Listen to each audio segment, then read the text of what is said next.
head coach Rena Wakama of Hive BC is here with us. So we will go ahead and get started with questions for her, unless you had any comments you wanted to say at the top, Coach. Otherwise, we'll just go ahead and jump into questions.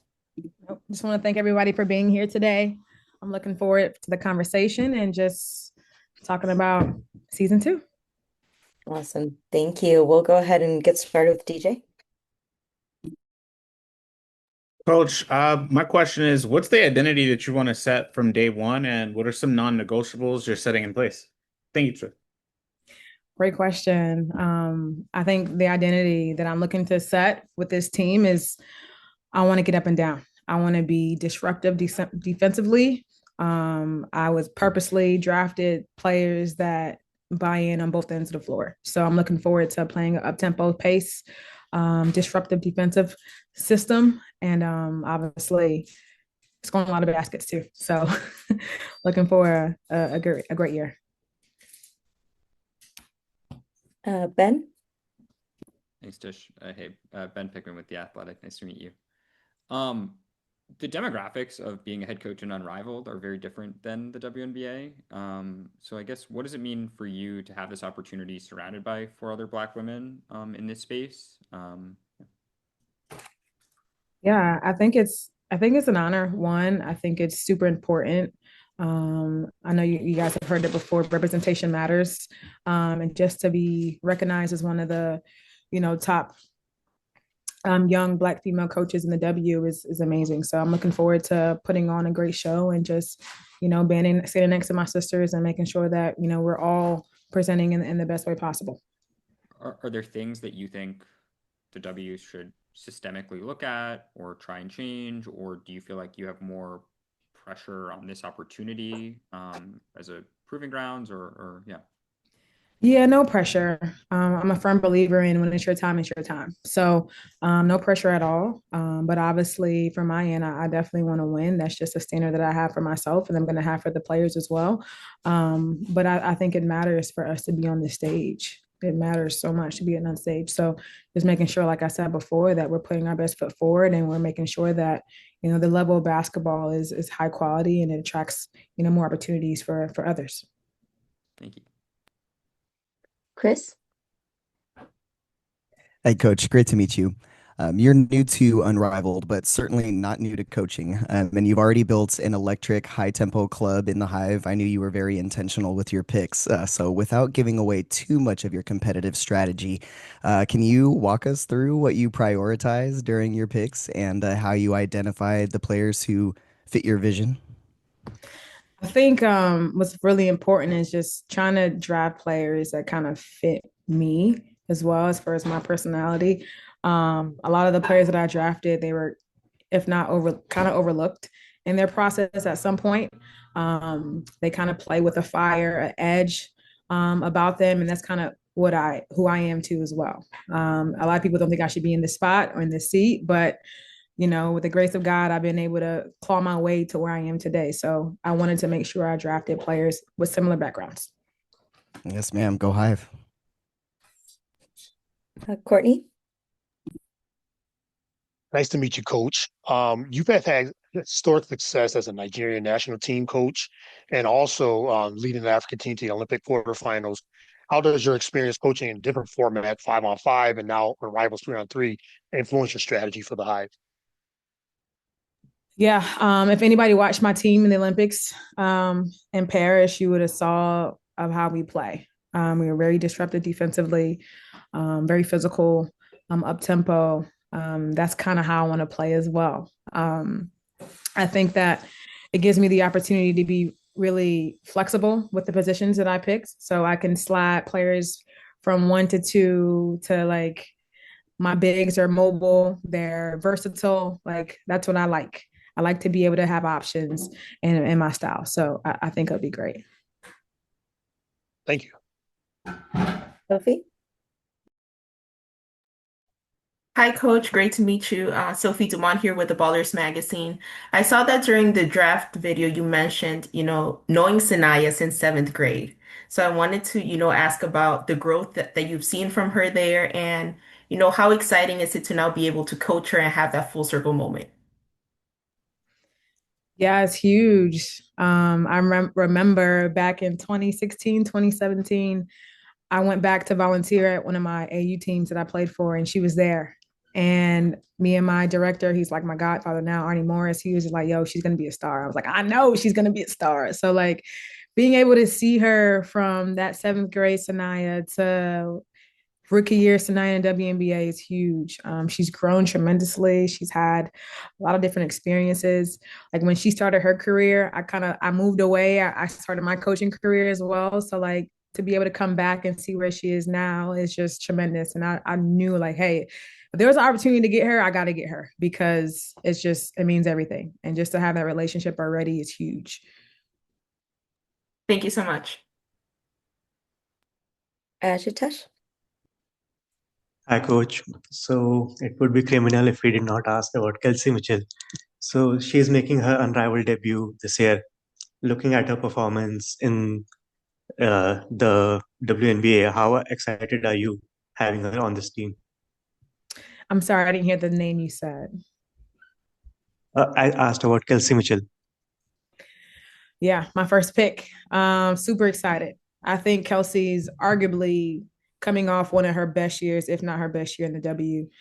The girl is amazing. She's electrifying, and I know she's going to thrive in this setting. So I'm super excited to be a part of her journey as well. I think that the big thing that I want all of the players and even myself to go into this season is just to grow. Let's grow. Let's get better. Let's grow. Let's find different areas that we want to get better in. So when we get back to our teams, like we're able to see, hey, like I got better in the last 3 months, right? So that's what I want for Kelsey and myself and the rest of the team. Thank you. Platinum Pop Podcast. Hi, Coach. Thank you so much for your time. One of our goals at Platinum Collection is unity and inclusion and fashion. I liked what you said about playing with a fire edge, but also mentioning the grace of God. Faith is big. So, what is some of the secrets to unifying your team and then getting them Olympic high performance ready? But having that nurture that keeps them going as a unit, but individuality. Yeah, I think the work starts now. Like I've been able to have some great conversations with my players early. And in order for me to coach them and push them, I got to know who they are as young women. So I think that's the biggest thing, knowing who they are and then allowing them to be themselves, allowing them to show up however they want to show up and just loving them and accepting them for who they are, right? And finding ways to put the pieces together to make sure that it's benefits the team. But I think the big two things are getting to know them, and then allowing them to be who they are. I love that. Thank you. Mm-hmm. Wishing you a great season. Thank you. Laura? Hi there. Okay, what do you hope that the Hive stands for beyond wins, especially for young African and global fans who, see a piece of themselves in you and the players? Yeah, just showing up every opportunity. Just like I said before, being who you are, letting your personality show through your game, through whatever it is you want to wear with your hair. Like I'm gonna change my hair a couple of times. Like just showing who you are, your personality, your background, and just being comfortable in your own skin. And then also just competing, man. Like to be successful in life, you got to compete and you got to show up every single day. And so just making sure that our girls, like, it doesn't matter win or lose, like we're going to give our all. We're going to literally respect the game by just being great teammates, respecting officials, like just making sure we're respecting the game in the highest form. And do you guys have any kind of like locker room where like, challenges or any fun things that you guys do to really get yourselves amped up? Ah man, I'm a big like hype girl. So it'll be Mhm. interesting to see like what we come up with. Like if you go behind the scenes of the sky or ask anybody with the sky, like I'm the one like, let's go. Like that's me. That gets me going. So I don't know if my players are gonna be like that, but we'll see. We'll probably come up with something. I'll probably make them a little bit, but I like to have fun. You gotta enjoy the moment. This is a blessing to be able to work in this sport and for them to be able to play this sport at the highest level, right? A lot of people are dying to be where they are and where I am. So let's enjoy it. Let's have fun. Let's be ourselves. Awesome. Thank you so much. And Akeem? Akeem Balen with BeyondTheW.com. Congrats on the head coaching position and best of luck this season. Absolutely. Considering that, considering how much Unrivaled really put itself on the map last year, how gratifying must it be for you this coming season to be part of one of its new teams, to be part of an even bigger and better Unrivaled? It's huge. Like, I think huge credit to the front office at Unrivaled. Did a great job of acquiring like the best of the best. Like the talent pool. It was hard, man. The draft, if you guys saw it, like it was hard because there was so many good players. You can go so many different directions. A good balance between rookie talent and obviously veterans. Like it's gonna be an exciting night. Each team is stacked. So it's gonna be super exciting to see, who brings out the best each night. Thank you. Any other questions for Coach? Ben? Yeah, I got one more. Just it wasn't that long ago that you were still back at Manhattan, serving as a Dobo there and as an assistant.